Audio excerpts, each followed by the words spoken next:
नमस्कार दोस्तों, मैं हूं सागर और आप सभी का बहुत बहुत स्वागत है आज के अपने इस वीडियो में। आज इस वीडियो में मैं आपसे बात करने वाला हूं बजाज फाइनेंस के स्टॉक के बारे में, जहां कल के दिन क्वार्टर 1 के जो नतीजे हैं वो आपको आते हुए दिखाई देंगे। कल का दिन एक बड़ा दिन है बाजार के लिहाज से। अगर आप देखेंगे कहीं ना कहीं बजट आता हुआ दिखाई देगा और वॉलेटिलिटी जो है वो कल मार्केट में आपको साफ देखने को मिलेगी।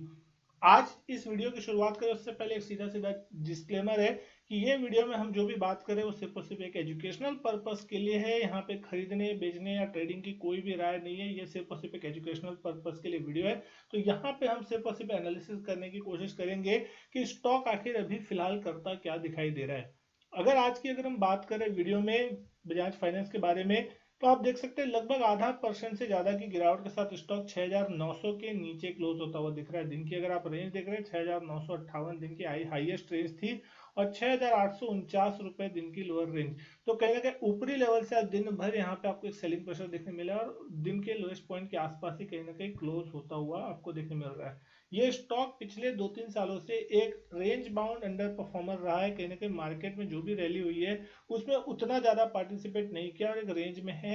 8,192 के आसपास का इसका 52 वीक हाई है। वहां से स्टॉक अभी भी बहुत दूर कामकाज करता हुआ दिख रहा है। वॉल्यूम भी अगर आज देख रहे हैं, लगभग 5,74,000 शेयरों के आसपास के वॉल्यूम देखने को मिले। अब सबसे बड़ा सवाल ये उठता हुआ दिखाई दे रहा है कि क्या इस स्टॉक के नतीजे जो है वो मेक और ब्रेक हो सकते हैं, क्योंकि इसके जो क्वार्टर 1 के अपडेट आए थे ठीक ठाक थे, लेकिन उसके बावजूद भी कहीं ना कहीं स्टॉक में मोमेंटम बना नहीं और ये स्टॉक लगभग 73-7400 के आसपास में एक बहुत ही टाइट रेजिस्टेंस जो है वो फेस करता हुआ दिख रहा है। तो अब हम यहाँ पे बात करेंगे कि क्वार्टर 1 का प्रीव्यू किस तरीके का रहता हुआ दिखाई दे सकता है, प्रॉफिट या क्या आपको कल के दिन इसमें नतीजों में देखने को मिल सकता है। तो मोटा मोटी अगर हम समझे तो क्वार्टर 1 के नतीजों में आपको प्रॉफिट आफ्टर टैक्स जो है लगभग 16% की बढ़त साल दर साल यहाँ पे देखने को मिल सकती है।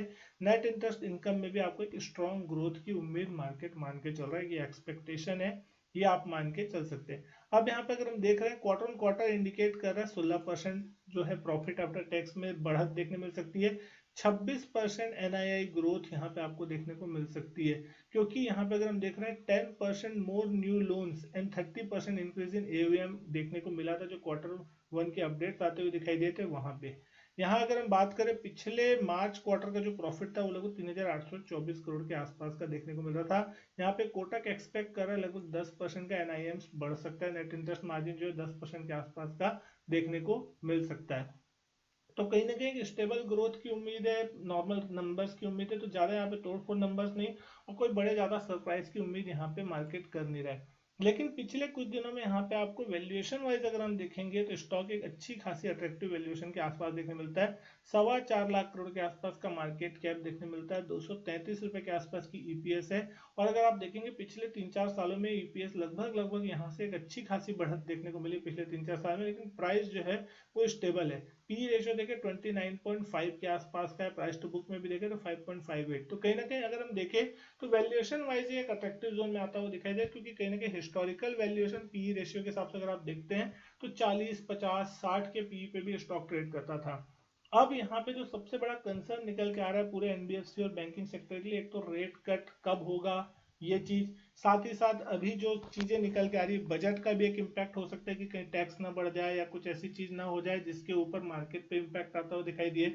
साथ ही साथ बैंकिंग सेक्टर में भी अभी कुछ प्रॉब्लम चलती हुई दिख रही है कि डिपॉजिट्स के प्रॉब्लम है, डिपॉजिट नहीं आ रहे, लोन बढ़ रहे हैं लेकिन डिपॉजिट उस लेवल पे नहीं आ रहे हैं। और खासकर रिटेल इन्वेस्टर्स जो हैं वो अपनी एफडी तोड़वा के मार्केट में पैसे पंप करते हुए दिखाई दे रहे हैं। तो ये बहुत सारे छोटे मोटे कंसर्न्स हैं जो मार्केट में चलते हुए दिख रहे हैं। उसका भी इम्पैक्ट जो है कहीं ना कहीं इन स्टॉक्स पे पड़ता हुआ आपको साफ देखने को मिलता है। हालांकि बैंकों से ज्यादा ग्रोथ इन स्टॉक्स में देखने को मिल जाती है ऐसा माना जाता है, लेकिन अगर हम चार्ट्स पे देख रहे हैं तो अप्रैल के महीने से ही हम देखें अगर मल्टीपल टाइम्स इस स्टॉक ने 7300 7350 के आसपास के लेवल स्ट्रेच किए और ये रेजिस्टेंस जोन इतना हार्ड हो चुका है इस स्टॉक के लिए कि ऐसा लग रहा है कि उस लेवल के आसपास अगर ये स्टॉक जाएगा और सेल जिसने किया वो पैसा बनाएगा, लेकिन वो लेवल निकल नहीं रहा है। लगभग हम देखें 1, 2, 3, 4 और 5 बार लगभग लोगों 7300 के लेवल्स को छुआ है और वहां से यहाँ पे एक बड़ी तेज शार्प 200-300 पॉइंट तक का करेक्शन हमको देखने को मिला है। अभी भी अगर हम देखें तो हमने यहाँ बात की थी पिछले कुछ वीडियो में कि 73-7350 एक बहुत ही कंजेशन जोन है,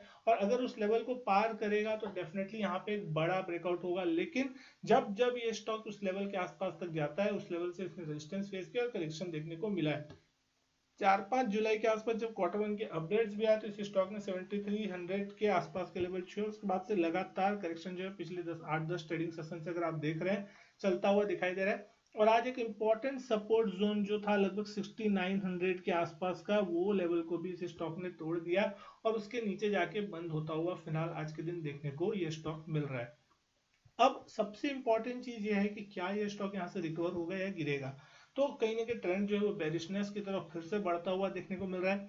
200 ईएमए के आसपास ये स्टॉक था, उसके ऊपर जाने की कोशिश कर रहा, सस्टेन भी हो रहा था, लेकिन कहीं ना कहीं फिर से वापस 200 ईएमए के नीचे आ गया है। और सारे शॉर्ट टर्म मूविंग एवरेजेस भी जो है वो लगभग 200 ईएमए को नीचे की तरफ ब्रेक करने के लिए तैयार हैं। और अगर ऐसा होता है नतीजे में थोड़ी भी कुछ खराब आती है, बजट में ऐसा कुछ आ जाता है जो मार्केट नहीं चाहता कि वो आए, तो उस कंडीशन में फिर फाइनेंशियल स्टॉक्स में आपको थोड़ी सेलिंग प्रेशर देखने को मिल सकता है। तो कल के दिन दो प्रेशर इसके ऊपर होगा, और दोनों चीज ये है कि बजट भी आएगा, नतीजे भी आएंगे। अगर बजट खराब रहा और नतीजे भी खराब रहे तब तो ये स्टॉक आप समझ लीजिए गया।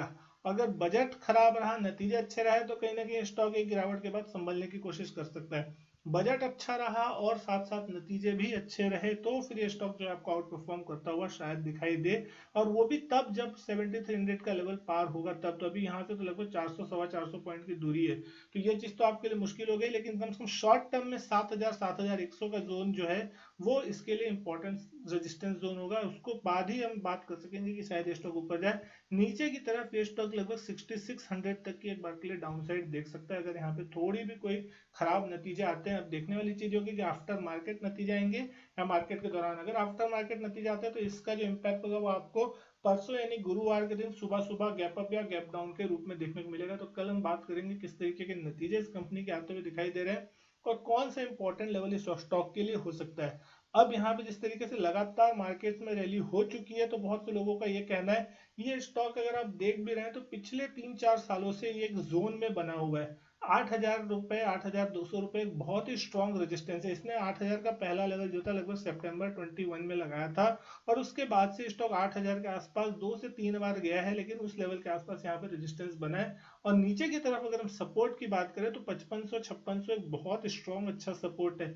तो क्या ये स्टॉक एक बार आपको वापस 5600 से 6000 की रेंज में आता हुआ दिखाई देगा। अब ये सब का सवाल जो है वो आपको कल नतीजों के बाद देखने को मिलेगा कि क्या ये स्टॉक में वाकई में एक डाउन साइड बची है या फिर ये स्टॉक यहाँ पे कंसोलिडेट करके रिकवर होने के लिए तैयार हो रहा है। क्योंकि कहीं ना कहीं मार्केट में जब जब तेजी होती है तो नए नए स्टॉक्स जो है वो पार्टिसिपेट करते हैं।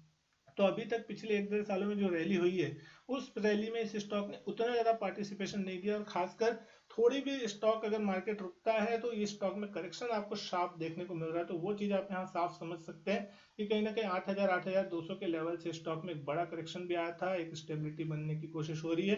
अब ये स्टॉक शायद यहाँ पे एक बार के लिए समय पास करेगा, या फिर यहाँ पे एक बड़ी रिकवरी की उम्मीद करनी है, या फिर एक बड़ा क्रैश जो है यहाँ पे आपको लगभग 10 से 12-15% तक का देखने मिलेगा।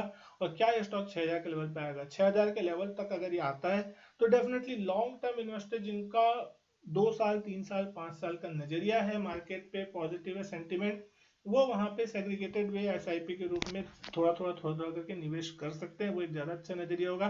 ट्रेडिंग में अगर आप हैं तो आपको डेफिनेटली स्ट्रिक्ट स्टॉप लॉस रखना चाहिए, और अपने फाइनेंशियल एडवाइजर से जरूर पूछना चाहिए कि आपको क्या स्टॉक में ट्रेड लेना चाहिए, नहीं लेना चाहिए। स्टॉप लॉस और टारगेट जो है वो आपको उस हिसाब से सेट करके रखने चाहिए। उम्मीद करता हूँ वीडियो पसंद आई होगी। वीडियो अच्छी लगी तो लाइक करें, शेयर करें, चैनल नहीं किया सब्सक्राइब तो चैनल सब्सक्राइब जरूर करें। मैं आपसे मिलता हूँ अपने नेक्स्ट वीडियो में, तब तक के लिए goodbye and thank you.